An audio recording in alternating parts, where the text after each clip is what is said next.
બેટા બેસ, તારી માટે પાણી લઈ આવો. નહીં મમ્મી, મારે પાણી નથી પીવું.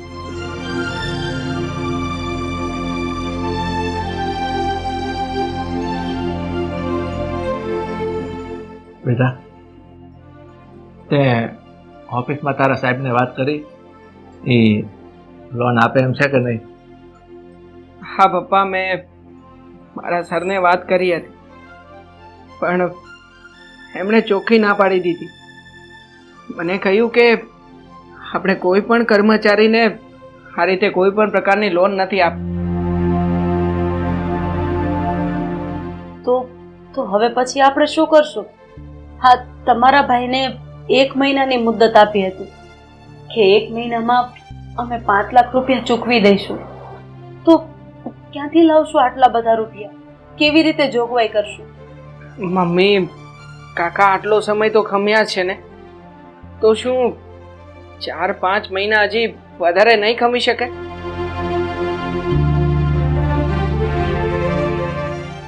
બેટા, આ 2 વર્ષ પહેલા જ્યારે આ મકાનના ભાગ પડ્યા ને, ત્યારે આ મકાનની કિંમત 10 લાખ રૂપિયા હતી. એટલે 10 લાખના હિસાબે આપણે કાકાને અડધા 5 લાખ આપવાના થતા હતા. પણ ત્યારે આપણી પાસે કોઈ સગવડ નહોતી. એટલે મેં કાકાને વિનંતી કરી હતી કે ભાઈ, તું 2 વર્ષ થોભી જા, સગવડ થશે એટલું આપી દઈશ. પણ હવે અત્યારે કાકાને નવું શહેરમાં મકાન લેવું છે અને એટલા માટે રૂપિયાની જરૂર છે. તો હવે એનું ના કેમ કહી શકું? જો પપ્પા, અત્યારે આપણા લોકો માટે બધા જ બારણા બંધ થઈ ગયા છે. ક્યાંયથી રૂપિયાની સગવડ થઈ શકે એવું કંઈ નથી. જો હું ગમે તેમ કરીને રૂપિયાની વ્યવસ્થા કરી લઈશ, પણ હા, તમે લોકો ધીરજ રાખજો. મને પૂરતો સમય આપો, ગમે એ રીતે રૂપિયાની વ્યવસ્થા કરી દઈશ.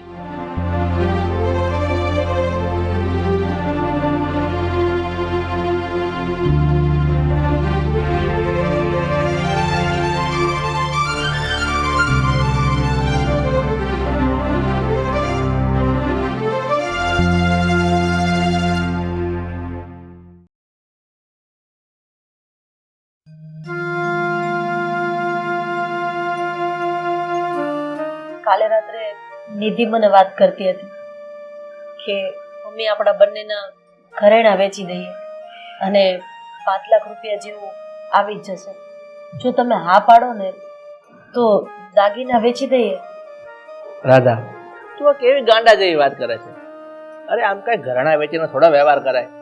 આ તો ઓલા જેવું છું કે ચૂલો વેચીને રોટલા ખરીદ્યા. અરે પણ આપણી પાસે બીજો કોઈ રસ્તો પણ તો નથી ને. પણ હવે તું ચિંતા કરવાની છોડી દે. આ રૂપિયાની જે વ્યવસ્થા કરવાની છે ને, એ હું ને રાહુલ ગમે ત્યાંથી જોગવાઈ કરી લઈશું. પણ ઘરેણાં વેચવાની વાત ન કરતી. પણ 1 મહિનામાં આટલા રૂપિયાની જોગવાઈ ન થઈ તો? અરે પણ થઈ જશે જોગવાઈ. તમે લોકો આની ચિંતા નહીં કરો. અને કદાચ જોગવાઈ નહીં થાય ને તો હું મારા ભાઈ ધનજીને મળી લઈશ અને એને કહીશ, થોડીક રિક્વેસ્ટ કરીશ કે ભાઈ તું 2 મહિના થોભી જા. એ મારી વાત માનશે. અને કદાચ નહીં માને ને તો ઘરેણાં વેચી અને રૂપિયા નથી ચૂકવવાના થતા. પણ મારી વાત માનો, આ વર્ષો પછી આપણી પાસે થોડા ઘણા રૂપિયાની સગવડ થઈ જશે ને, એટલે ઘરેણાં પાછા બનાવડાવી લેશું. અરે પણ નથી વેચવા ઘરેણાં. તમે લોકો સમજતા કેમ નથી? શું કામ ખોટી ઘરેણાં વેચવાની લપ કરે છે?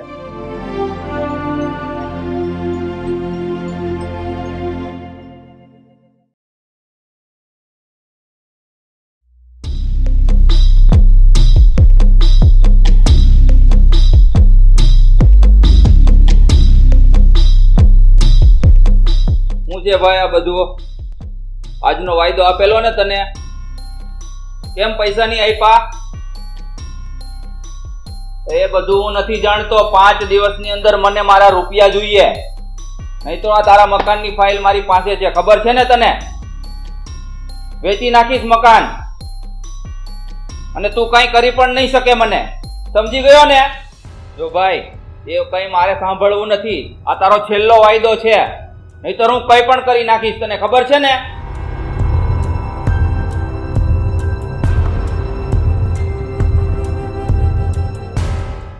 ભાઈ, જય શ્રી કૃષ્ણ. જય શ્રી કૃષ્ણ.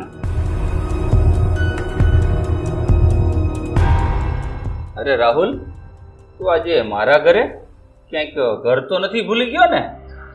અરે ના ભાઈ ના, હું ઘર નથી ભૂલી ગયો, પણ સામે ચાલીને જ આવ્યો છું. મને તો નવાઈ લાગે છે, આ મનસુખ માસ્તરનો છોકરો મારા જેવા સટોડિયાના ઘરે. બોલ બોલ, શું કામ હતું તારે? જો ભવાનભાઈ, તમે તો જાણો જ છો ને કે હું જે કંપનીમાં નોકરી કરું છું એ કંપનીમાં મારો 30,000 રૂપિયા પગાર છે. હવે 30,000 રૂપિયામાં મારો ઘરનો મહિનો બરાબર ચાલે છે, પણ હાલમાં ઘરમાં મોટો ખાડો પડ્યો છે.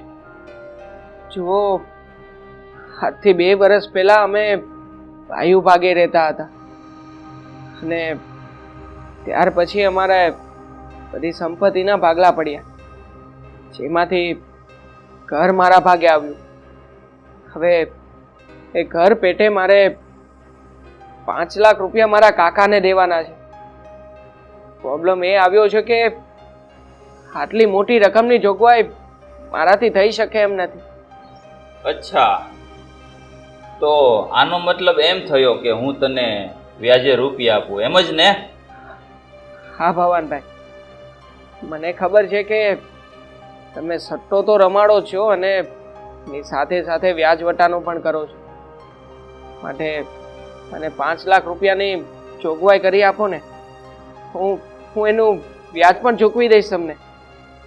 જો રાહુલ, તને વ્યાજે રૂપિયા તો આપું, પણ તને મારું વ્યાજ મોંઘું પડશે. વ્યાજ મોંઘું પડશે મતલબ કેટલા ટકા વ્યાજ લો છો તમે? હું 5% રૂપિયા વ્યાજે આપું છું. 5% વ્યાજ? જુઓ જુઓ ભવાનભાઈ, આ તો બહુ વધારે પડતું વ્યાજ કહેવાય. હા તો બહુ મોંઘું પડે. એટલે જ તો મેં તને કહ્યું કે તને મારું વ્યાજ મોંઘું પડશે. હા, પણ થોડું ઘણું ઓછું રાખો ને, થોડુંક તો મારું માન રાખો. જુઓ, 2% જેટલું વ્યાજ રાખો ને. જો ભાઈ, મેં અત્યાર સુધી કોઈને 4.5% રૂપિયા નથી આપ્યા, અને તું 2% રૂપિયા આપવાની વાત કરે છે. મારી પાસેથી રૂપિયા લેવા ને એ તારા જેવાનું કામ નથી. ચાલ નીકળ.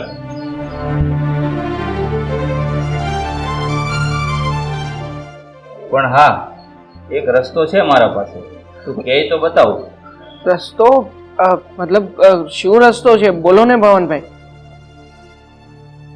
જો રાહુલ, તું તો જાણતો જ હશે ને કે અત્યારે IPL ની મેચો ચાલી રહી છે.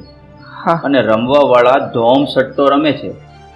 અરે હું તો એમ કહું છું કે તું પણ એકાદ મેચમાં સટ્ટો રમી નાખ, ધોમ રૂપિયો આવશે.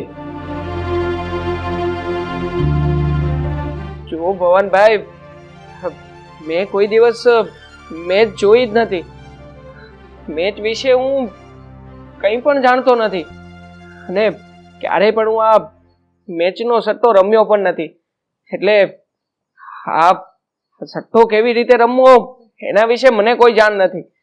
હું આ સટ્ટો નહીં રમી શકું. જો ભાઈ, તને ખબર નથી પડતી, પણ મને તો અનુભવ છે ને, એટલે હું કહું ને એમ કર્યા કર. અત્યારે ચેન્નઈ અને ગુજરાતની ટીમ હોટ ફેવરિટ છે, અને તારી કિસ્મત સારી છે કે આવતીકાલે અમદાવાદની અંદર જ ફાઇનલ રમાવાની છે. એટલે તું 5 પાનાનો દાવ ખેલી નાખ ગુજરાત ઉપર, એટલે 2 દિવસની અંદર 5 લાખ રૂપિયા તારા હાથમાં. પણ આ બંને ટીમોમાંથી કઈ ટીમ જીતશે એ અગાઉથી તો નક્કી ન જ કરી શકાય ને. આમાં મારા રૂપિયા જતા રહ્યા તો? અરે નહીં જાય ભાઈ તારા રૂપિયા. અત્યારે ગુજરાતની ટીમ ફૂલ ફોર્મમાં છે, અને 100% ગુજરાતની ટીમ જ જીતશે, અને 90% લોકોએ ગુજરાતની ટીમ પર જ રૂપિયા લગાવ્યા છે. ઠીક છે, તમે કહો છો એ પ્રમાણે હું તમારા વિશ્વાસથી ગુજરાત પર દાવ રમવા તૈયાર છું. પણ જોજો ભવાનભાઈ, હા, અમારા રૂપિયા ડૂબી ન જાય. મારે તો મરવાનો જ વારો આવશે. અરે નહીં ડૂબે મારા ભાઈ તારા રૂપિયા. મારા પર વિશ્વાસ રાખ. ઠીક છે, હું ગુજરાત પર દાવ રમી નાખું છું. હા, મારું પાકું કરી નાખો.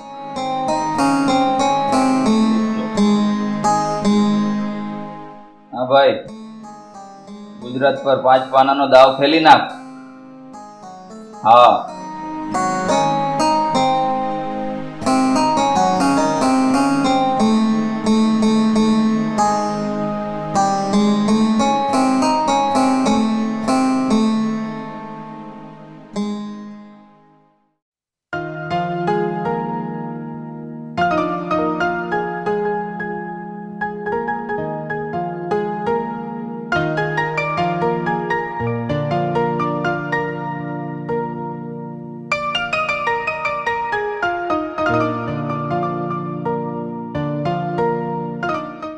ક્યાં ગયા હતા બપોરના?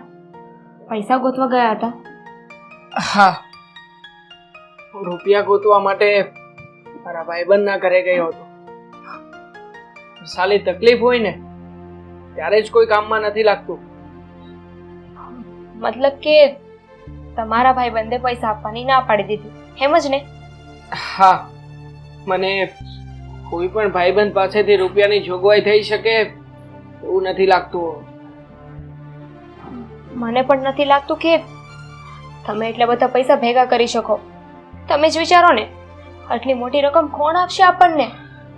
મને ખબર છે નિધિ, મારાથી આટલી મોટી રકમની જોગવાઈ ક્યારેય થઈ શકે એમ નથી.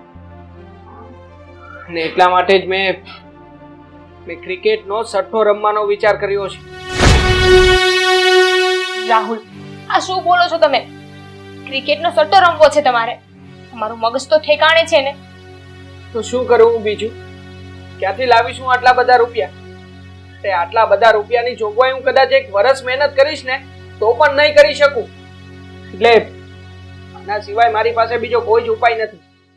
અરે પણ જો તમે સટ્ટો હારી જશો ને તો મુસીબતમાં મુકાઈ જશો. અરે નહીં હારું. જો ભવાનભાઈએ મને ખાતરી આપી છે, અને આમ પણ ભવાનભાઈ ક્રિકેટના સટ્ટાના અનુભવી વ્યક્તિ છે. આ વખતે મેં એમના અનુભવ ઉપર જ દાવ લગાવ્યો છે, અને મને પૂરેપૂરી ખાતરી છે કે આ સટ્ટો હું 100 નહીં પણ 110% જીતીશ. રાહુલ, તમે સમજતા કેમ નથી? હા, ભવન કઈ મોટા ભગવાનના દીકરા નથી કે એ જે કે એને એ જ ટીમ જીતે. જો તું આ રીતે વાતો કરીને મારું માથું ન ખા. એક તો હું ટેન્શનમાં છું અને ઉપરથી તું વધારે ટેન્શન આપી રહી છે. તારે શાંતિથી બેસવું હોય ને તો બેસ, એટલે તારું કામ કરજા.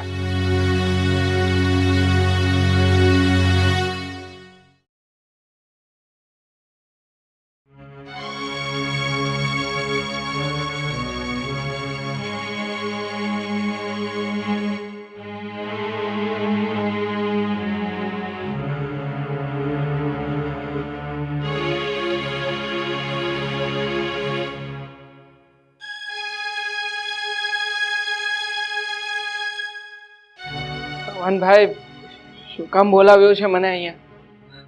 શું કામ હતું મારું? આ બાજુ આવ રાહુલ.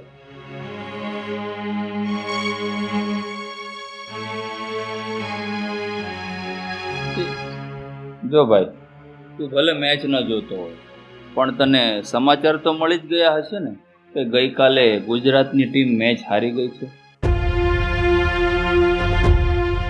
હા ભવાનભાઈ, મને જાણ થઈ ગઈ છે કે જે ટીમ ઉપર હું દાવ રમ્યો હતો એ ટીમ બહુ ખરાબ રીતે હારી ગઈ છે. આ તો બકરું કાઢવા ગયો ને ઊંટ બેસી ગયું એવી સ્થિતિ થઈ ગઈ છે. શું કરું મને કાંઈ સમજાતું નથી. હું તમારા રૂપિયા કેવી રીતે ચૂકવી શકી? જો ભાઈ, જિંદગીમાં આવા ઉતાર ચડાવ તો આવ્યા જ કરે. એમાં આટલું ગભરાવાની કોઈ જરૂર નથી. ઓ ભવનભાઈ, ચડાવ ઉતાર આવ્યા કરે એ વાત હું માનું છું, પણ મારે 5 લાખ રૂપિયા મારા કાકાને દેવાના હતા, એ પણ હું દઈ શકું એમ નહોતો. ને ને એના માટે થઈને હું આ સટ્ટો રમ્યો હતો. હવે એ 5 લાખ રૂપિયા તો બાજુમાં રહ્યા, પણ મારે ઉલટાના તમને બીજા 5 લાખ રૂપિયા આપવાના થયા છે. જુઓ, આ રકમ બહુ મોટી છે. હું આ રૂપિયા નહીં ચૂકવી શકું. હું મરી જાઉં તોય ભેગું થઈ શકે એમ નથી. હું કેવી રીતે રૂપિયા ચૂકવીશ તમને?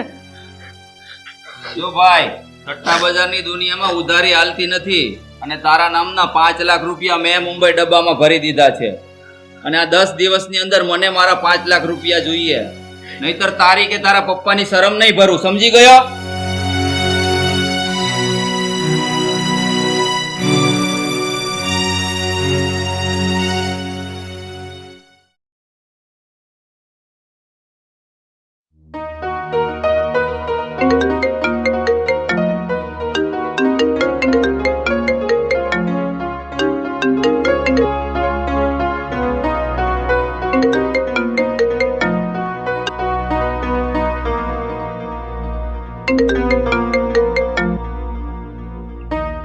રાહુલ, કોના ફોન આવે છે ક્યારના? અને કટ શું કામ કરો છો? વાત કરી લ્યો ને. કોના ફોન હોય? હે? હા, બીજું છે કોણ? ભવાનનો ફોન આવી રહ્યો છે આમાં. હા તો પણ ફોન રિસીવ કરીને વાત કરી લો ને. એકવાર જવાબ આપી દો પછી ફોન નહીં કરે. શું જવાબ આપું એને? હે? જવાબ શું આપો મારે? ફોન કરીને રૂપિયાની કડક ઉઘરાણી કરે છે. જો રૂપિયા પાછા નહીં આપું તો મને મારી નાખવાની ધમકીઓ આપે છે. હું ફોન ઉપાડીને એની સાથે વાત નહીં કરું. તો શું કામ સટ્ટો રમવા ગયા હતા? ના પાડી હતી ને મેં કે સટ્ટો નથી રમવો. પણ ના માને કોણ? ઘરે મમ્મી પપ્પાને ખબર નથી ને, એ રીતે બધા ઘરેણા વેચી દીધા છે. એ પૈસા તો ગયા ને ઉપરથી 10 લાખનું લેણું કરીને બેઠા છો. હવે શું મોઢું બતાવશો મમ્મી પપ્પાને? અરે ભાઈ, તું મહેરબાની કરીને મારું માથું ન કાને. જાને તું અહીંયાથી. હું કરી લઈશ મારી રીતે. એમાં મારા પર ચિલ્લાવાની જરૂર નથી. હવે જે થયું ને એ ભૂલી જાઓ, અને આગળ શું કરવું ને એ વિચારો. અરે તું મને સલાહ નો આપને. મને ખબર છે આગળ શું કરવું શું નહીં. જાને ભાઈ અહીંયાથી.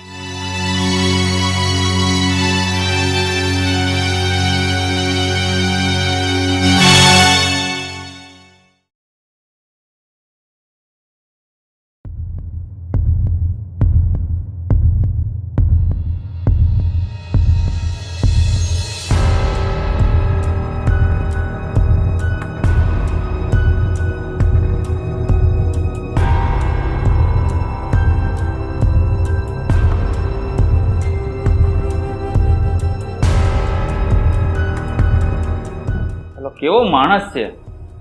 8 દિવસથી ફોન લગાવું છું, ફોન બંધ કરીને બેઠો છે. લાગે છે એના ઘરે જ જવું પડશે મારે.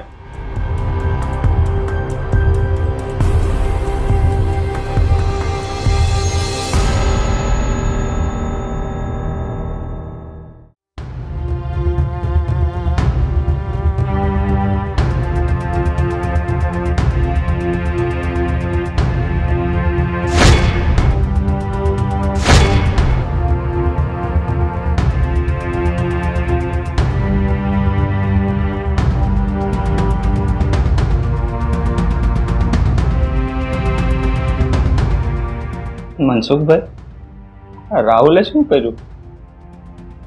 આ બધું તમારા જ કારણે થયું છે. તમારા લીધે થયું છે આ બધું. શું જરૂર હતી રાહુલને સટ્ટો રમાડવાની? અને તમે અમને લોકોને નિરાધાર કરી મૂક્યા છે. અમારા ઘરનો મોભી અમારાથી છીનવાઈ ગયો છે.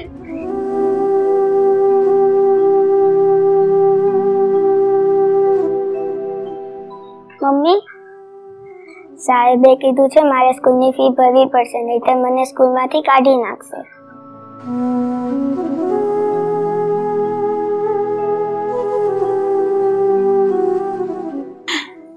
હા બેટા, તું અંદર જા.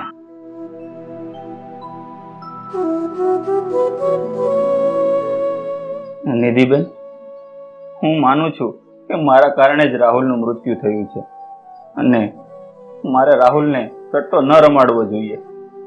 અને એ બિચારાને તો સટ્ટાનો બિલકુલ અનુભવ પણ નહોતો, પણ મારા કહેવા પર એ સટ્ટો રેમો. પણ બેન, તમે જરાય ચિંતા ના કરો.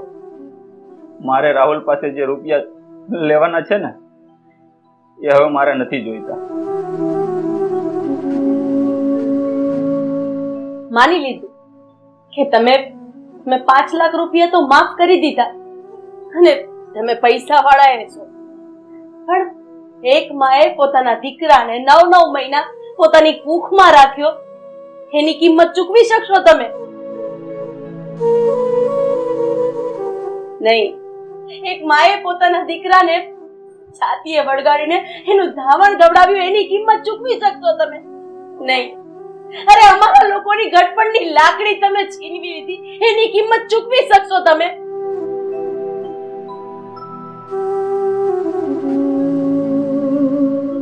નહીં. પૈસા આપવાની વાત કરો છો. દરેક વસ્તુ પૈસાથી નથી ખરીદી શકાતી. બેન, તમારી વાત સાચી છે. તમારા દીકરાને સટ્ટો રમાડીને મેં બહુ મોટી ભૂલ કરી છે. હા, તમારા દીકરાને મેં 5 લાખ રૂપિયાનો સટ્ટો રમાડ્યો ને, એમાં મને માંડ 10,000 રૂપિયા કમિશન મળવાનું હતું. અને બેન, મારી આવી નાની એવી રકમની લાલચમાં તમારું ઘર બરબાદ થઈ ગયું. ભાઈ, મને માફ કરજો કે કદાચ ગુસ્સામાં મારાથી વધારે જ બોલાઈ ગયું, કારણ કે આમાં જેટલો વાંક તમારો છે ને, એટલો જ વાંક મારા દીકરાનો પણ છે. આ અત્યારે અમારા ઘરની અંદર જે ભયાનક ઘટના ઘટી છે ને, એના ઉપરથી સમાજે એક શીખ લેવા જેવી છે. સટ્ટો રમવો એ તો ગુનો છે જ, પણ સટ્ટો રમાડવો એ એના કરતા પણ મોટો ગુનો છે. સટ્ટાની લત માણસને બરબાદ કરી નાખે છે. આ હસતા ખેલતા પરિવારને વિકુટો કરી નાખે છે, બરબાદ કરી નાખે છે. મા બાપ દીકરા વગરના થઈ જાય છે, એક પત્ની એના ધણી વગરની થઈ જાય છે, અરે એના દીકરા બાપ વગરના થઈ જાય છે. હું તો ખાલી એટલું જ કહીશ કે મેં તો મારો દીકરો ગુમાવ્યો, પણ તમે લોકો આ ભૂલ નહીં કરતા. કદાચ એક સમય ભૂખ્યા રહેવું પડે ને તો ચલાવી લેજો, પણ મહેરબાની કરીને આ સટ્ટાની લતથી દૂર રહેજો. નહીતર જેમ અમારો પંખીનો માળો વિખરાઈ ગયો ને, એમ તમારો પંખીનો માળો વિખાતા વાર નહીં લાગે.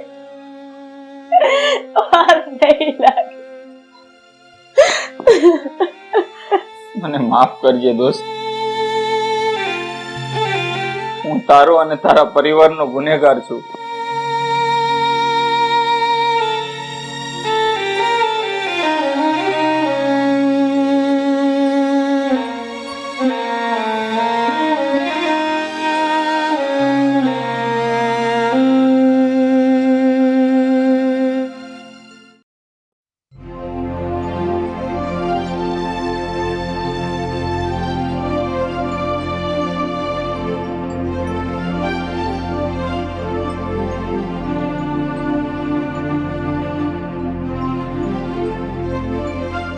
અરે આવી ગયો બેટા, બેસ, હું તારી માટે પાણી લઈ આવું.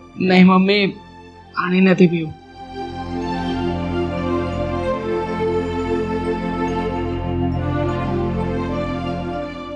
બેટા આકાશ, આ તારું મોઢું કેમ પડી ગયેલું છે? કઈ થયું છે? નહીં પપ્પા, કઈ નથી થયું. જો બેટા, તારા મનમાં કઈ પણ વાત હોય, કઈ પણ ચિંતા હોય તો અમને કહી દે. અમને કહીશ ને તો તારું મન હળવું થઈ જશે.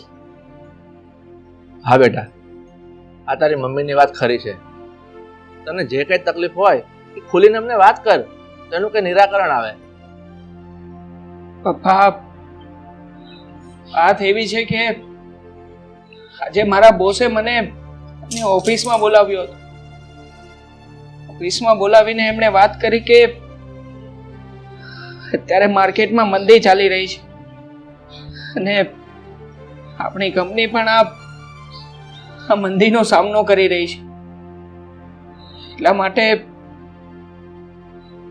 કંપની પોતાના વર્કર્સોને ઓછા કરી રહી છે. આવતા મહિને કંપનીમાંથી 10 લોકોને છૂટા કરવાના છે અને આ 10 લોકોના નામમાં મારું પણ એક નામ છે.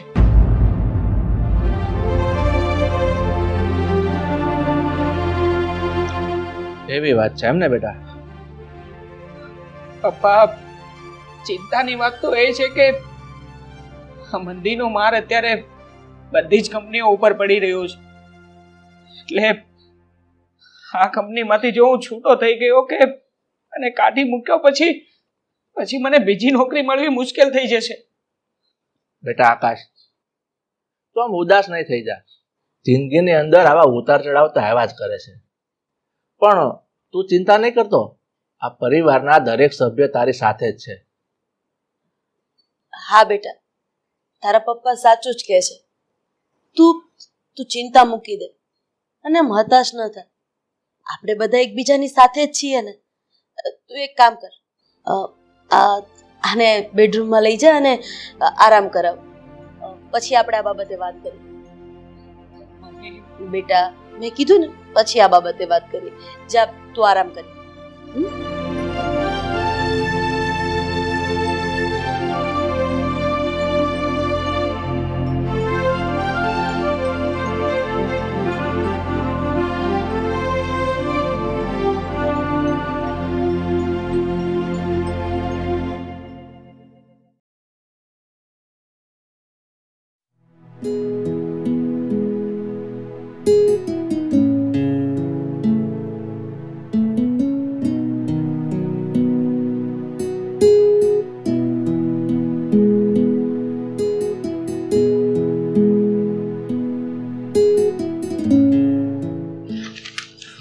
જય શ્રી કૃષ્ણ પપ્પા.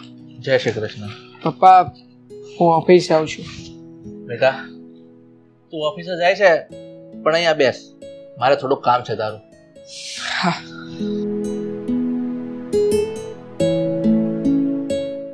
જી બોલો ને પપ્પા, શું કામ છે મારું? આકાશ, આ તારા સર કહેતા હતા કે કંપનીમાંથી તને છૂટો કરી દેવાના છે, તો એને છૂટો કરવાની કોઈ તારીખ આપી તને? હા પપ્પા, એ કહેતા હતા કે આ મહિનાની છેલ્લી તારીખ સુધી મને રાખશે, પછી કંપનીમાંથી રિઝાઇન લેટર આપીને મને છૂટો કરી દેશે. તો મારી વાત હવે સાંભળ. તું તારા સરને આજે સાંજે ઘેરે આવે ને, એ પહેલા રાજીનામું આપીને ઘેરે આવજો. પપ્પા, હા તમે શું વાત કરો છો? હું સામે ચાલીને રાજીનામું આપી દઉં? બેટા, આ મેં અને તારી મમ્મી એક વિચાર કર્યો છે કે આપણે ગામડે 20 વીઘા જમીન છે અને જમીનનો ભાવ અત્યારે સારામાં સારો આવે છે. આ આપણી જમીનના મારા ધારવા પ્રમાણે અત્યારે ઓછામાં ઓછા 50 લાખ રૂપિયા આવી જશે, અને 50 લાખ રૂપિયા હોય ને એનાથી બિઝનેસ સારો શરૂ થઈ જશે. એટલે હું તો એમ ઈચ્છું છું, એટલે હું નહીં પણ તારી મમ્મી, અમે 2 જણા એવું ઈચ્છે છે કે આ 50 લાખ રૂપિયામાં તું તારો પર્સનલ પોતાનો ધંધો સારામાં સારો શરૂ કરી શકીશ. નહીં પપ્પા, આપણે આ જમીન વેચવાની વાત મને જરાય મંજૂર નથી. જમીન તો આપણી માતૃભૂમિ છે, આપણી અન્નદાતા છે. એને આમ વેચી ન દેવાય.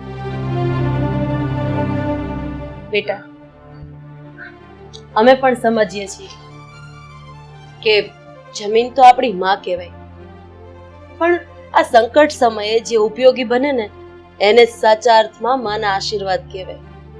અરે વાહ પપ્પા, હા મારા મમ્મીએ તો બહુ જ સારી વાત કરી. હવે મારી બધી જ ચિંતા દૂર થઈ રહી છે ને, એવું મને લાગી રહ્યું છે. બેટા, આમ જોવા જઈએ તો નોકરી એક જાતની ગુલામી જ છે. એટલે આપણે હવે એ ગુલામી કરવાની નથી થતી, કારણ કે તું એમાં લોહી રેડી દઈશ, પરસેવો રેડી દઈશ ને એમ છતાંય એને જ્યારે મનમાં આવશે ત્યારે એ તમને લોકોને છૂટા કરી દેશે. એના કરતાં આપણે પોતાનો બિઝનેસ હોય એમાં લોહી અને પરસેવો રેડીશું ને તો જીવનમાં બહુ જ આગળ વધશે. એટલે મેં અને તારા પપ્પાએ નક્કી કર્યું છે કે તું બસ પોતાનો ધંધો કંઈક વિચાર. હા બેટા, હવે તું નિરાતે ઓફિસે જા અને તારા સરને સાંજે આવે ને ત્યારે રાજીનામું આપીને જ આવજે. હા પપ્પા, હું આજે સાંજે આવીશ ને ત્યારે રાજીનામું આપીને જ આવીશ. ચાલો ત્યારે મારે મોડું થઈ રહ્યું છે, હું નીકળું. જય શ્રી કૃષ્ણ. જય શ્રી જય શ્રી કૃષ્ણ. કૃષ્ણ.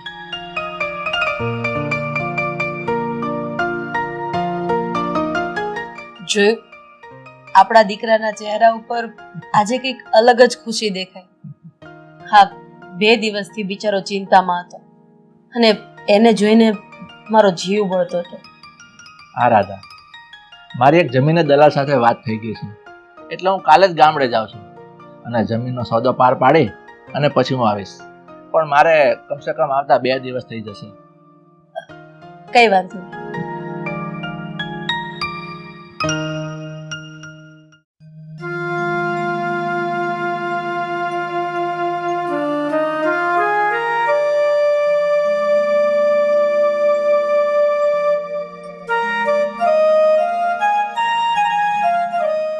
અરે આવી ગયા તમે?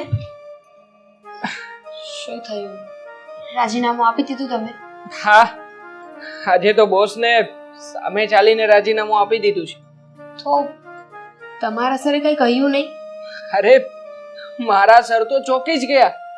મને કહ્યું કે આકાશ તું આમ સામે ચાલીને રાજીનામું આપી રહ્યો છે, લાગે છે તને આ નોકરીની જરૂર નથી.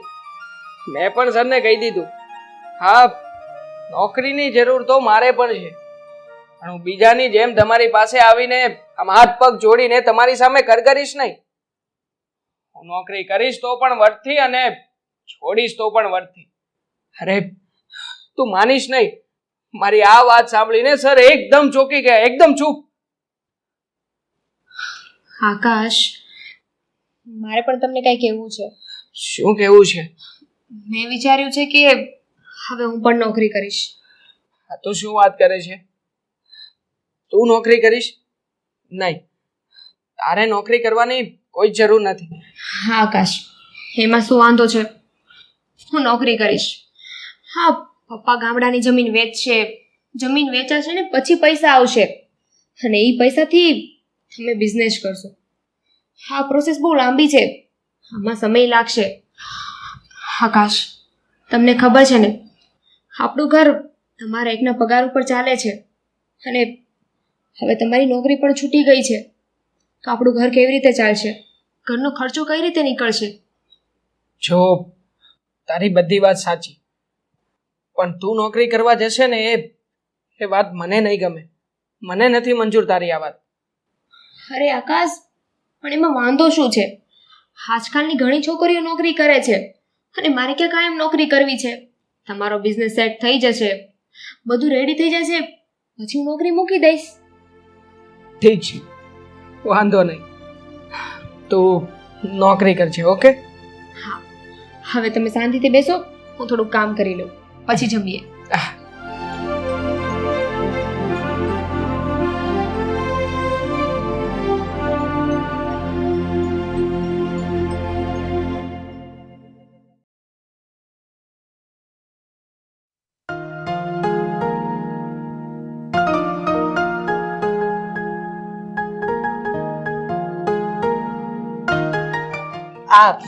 તમારી બેગ પડી હતી, આમાં હજી થોડા ઘણા કાગળિયા છે.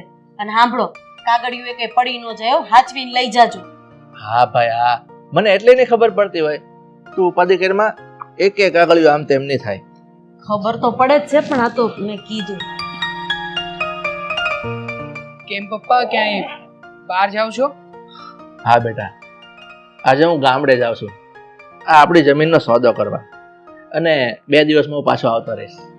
પપ્પા, આપણા ઘરની આ વાત જ મને બહુ ગમી છે કે જ્યારે પણ આપણા ઘરના કોઈ વ્યક્તિ ઉપર કે આપણા કોઈ સભ્ય ઉપર જ્યારે પણ મુસીબત આવે છે ને ત્યારે આપણે બધા એક થઈ જઈએ છીએ, બધા જ એકબીજાને સપોર્ટ કરીએ છીએ. અને હા, મુશ્કેલીના આ સમયમાં આપણે બધા જ એકબીજાના ખંભે ખંભો મિલાવીને સાથે ઊભા રહીએ છીએ. બેટા, તારી વાત એકદમ સાચી છે. આ ઘર છે ને એ એક પંખીના માળા જેવું છે. સવારે બધા પોતપોતાના કામ માટે ઘરથી દૂર જતા રહે છે અને સાંજ પડે પાછા ઘરે ભેગા થાય છે. એટલે ઉડીને ભલે ને ગમે એટલા દૂર જઈએ, પણ આ પરિવારનો સંપ છે ને એ જ સાચો છે. અને આમ સુખમાં તો બધા એકબીજાની નજીક નજીક જ હોઈએ છીએ, પણ જે દુઃખમાં સાથે ઊભા રહે ને એ પોતાના, એ આપણો પરિવાર. અને આમ જોવા જઈએ તો આપણે બધા પરિવારની સાથે એક જ ડાળના પંખી છીએ. તમારી વાત સાચી છે મમ્મી. બાકી એક સમય તો હું મુશ્કેલીમાં મુકાઈ ગયો હતો, પણ તમે બધાએ મળીને મારી આ મુશ્કેલીને દૂર કરી નાખી. હું તો હિંમત હારી ગયો હતો. મને ડર લાગતો હતો કે નોકરી છૂટી જવાથી શું થશે મારું, આ ઘર કેવી રીતે ચાલશે. પણ તમે લોકોએ તો મને આ ટેન્શનમાં આવવા જ નથી દીધો. બેટા, હવે તો આ બધી ચિંતા કરવાનું મૂકી દે. અમે બધા તારી સાથે છીએ. અને છોડાવ બધું, મારા ગામડાની બસ છૂટી જાય અને મારા થાય છે મોડું, એટલે હું નીકળું. હા હા, પણ પહોંચો ને એટલે ફોન કરી દેજો, ઈ નહીં ભૂલતા. હા હા, હું પહોંચીને તરત ફોન કરીશ. તમે મારી ચિંતા નહીં કરતા. ચાલો, હા, જય શ્રી કૃષ્ણ. જય શ્રી કૃષ્ણ.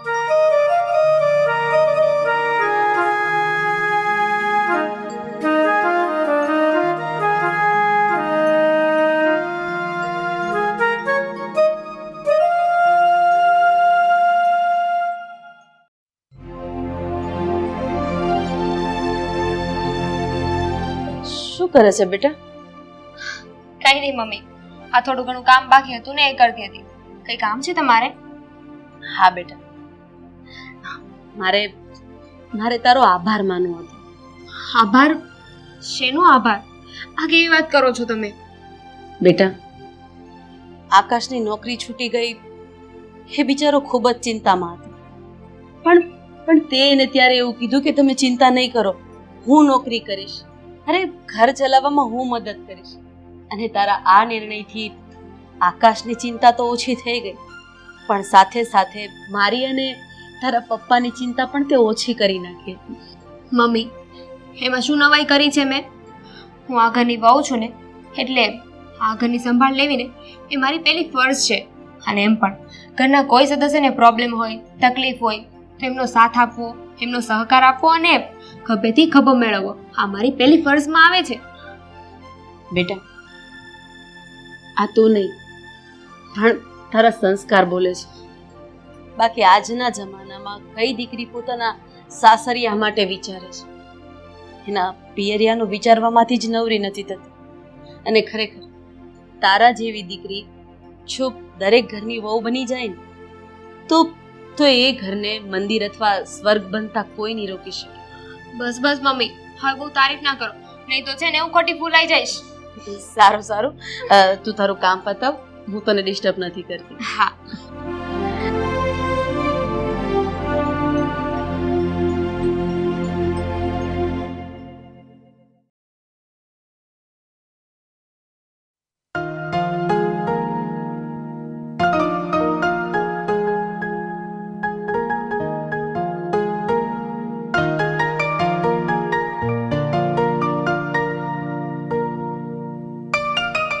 આ ઘરમાં કોઈ નથી. આકાશ, અરે પપ્પા, આવી ગયા તમે ગામડેથી? હા બેટા, જય શ્રી કૃષ્ણ. જય શ્રી કૃષ્ણ. કેમ થયું પપ્પા? પતી ગયું બધું જમીનનું? હા બેટા, આ બધું કામ પતી ગયું આમ જ. આ અઠવાડિયાની અંદર દસ્તાવેજમાં સામસામે એકબીજાને સહી થઈ જાય એટલે રૂપિયા મળી જશે. પણ પપ્પા, એ બધા રૂપિયા કેવી રીતે આપશે? મતલબ કે કેશથી આપશે કે ચેકથી? બેટા, એ પાર્ટી સાથે બધી જ વાત થઈ ગઈ છે. એણે કીધું છે કે 20 લાખ રૂપિયા રોકડા આપશે અને બાકીનો 30 લાખનો ચેક આપશે. જય શ્રી કૃષ્ણ. અરે અશોકભાઈ, તમે? જય શ્રી કૃષ્ણ. આવો આવો, બેસો. એક મિનિટ પપ્પા, મેં જે કંપનીમાં હમણાં રિઝાઇન આપ્યું ને, બસ એ જ કંપનીના મેનેજર છે આ અશોકભાઈ. અશોકભાઈ, મને એ જણાવો કે કેમ આજે આ બાજુ ભૂલા પડ્યા? કંઈ કામ હતું કે શું? જો આકાશ, આપણા સર તને નોકરીમાંથી છૂટો કરવાના હતા ને, હા. એ હવે તને છૂટો કરવા નથી માંગતા.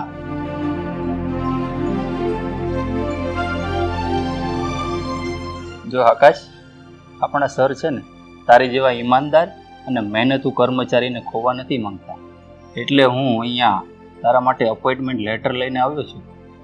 આપણા સરે તારું પ્રમોશન કરી દીધું છે, અને એ પણ મેનેજરની પોસ્ટ ઉપર. અને તને ખાલી મેનેજરની જ પોસ્ટ નથી આપી, પગારમાં 40% વધારો પણ કરી દીધો છે. અને આ લે, આ રહ્યું તારું અપોઇન્ટમેન્ટ લેટર.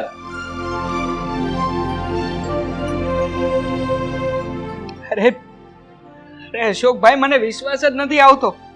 સાચું કહું ને તો મને તો લોટરી લાગી ગઈ હોય ને એવું લાગે છે. અરે એવું જ સમજ મારા ભાઈ, તારી કિસ્મત ખુલી ગઈ છે. એટલે આકાશ, આ ભગવાન જે કરે ને એ બધું સારા માટે જ કરે છે. દીકરા, તને ખબર છે, એક સમય તું સાવ ભાંગી પડ્યો હતો, પણ આજે જો તારી એક સાથે બધી જ કિસ્મત ખુલી ગઈ છે. સારું, ત્યારે તમે લોકો બેસો અને વાત કરો. હું બધા માટે ચા લઈ આવું.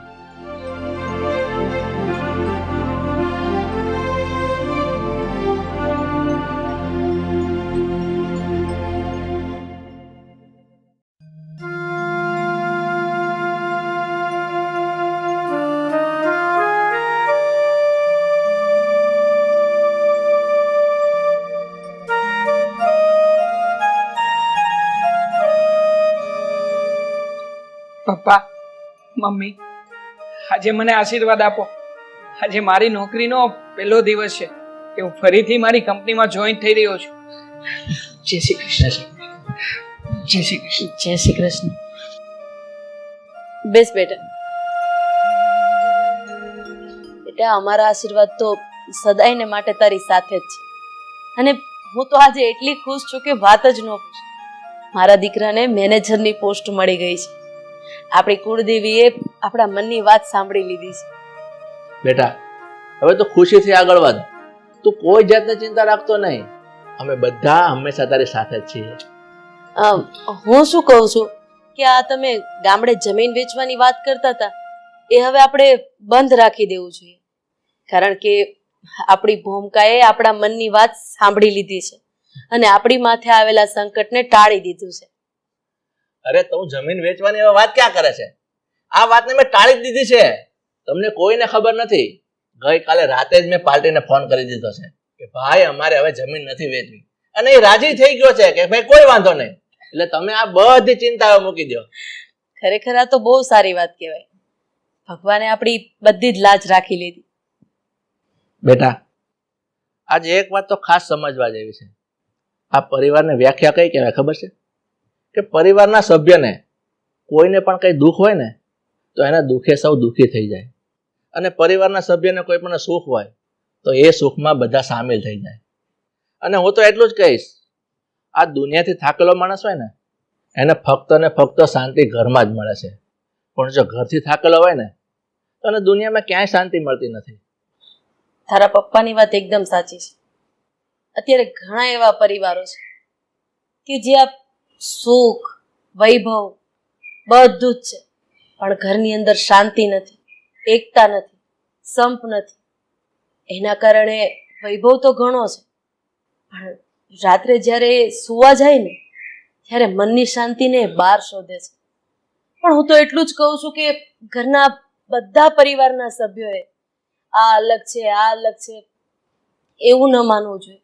બધા પોતાના છે એવું માનીને જો જિંદગી જીવીએ ને તો હું એવું માનું છું કે જિંદગીમાં ક્યારેય કોઈ માણસને એકલતા પણ ન લાગે અને પોતે દુઃખી પણ ન રહે. મમ્મી, પપ્પા, સાચી વાત છે તમારા લોકોની. અને આજે તો હું તમને બંનેને ખરા દિલથી થેન્ક યુ કહેવા માંગુ છું. Thank you so much. અને હા આશા, હું તારો પણ આભાર માનું ને એટલો ઓછો છે. કારણ કે ઘરની આ કપરી પરિસ્થિતિમાં જ્યારે આપણી પાસે આવકનું કોઈ જ સાધન નહોતું ત્યારે તે નોકરી જોઈન કરી લીધી. અને હા, મારી દરેક કપરી પરિસ્થિતિમાં તે મને હંમેશા હિંમત આપી છે. મારી પડખે ઊભી રહી છે. મને તો ગર્વ થાય છે કે તું મારી પત્ની છે. બસ હવે મમ્મી પપ્પા સામે આવું બધું ના બોલાય. અને મેનેજર સાહેબ ઓફિસે જવાનું મોડું થાય છે ને? હા હા કા એ તો હું ભૂલી જ ગયો. આજે પહેલો દિવસ છે ને, પહેલા દિવસે હું લેટ પડીશ. ચાલો હું નીકળું છું. જય શ્રી કૃષ્ણ. જય શ્રી કૃષ્ણ. હું પણ કામ કરી આવું.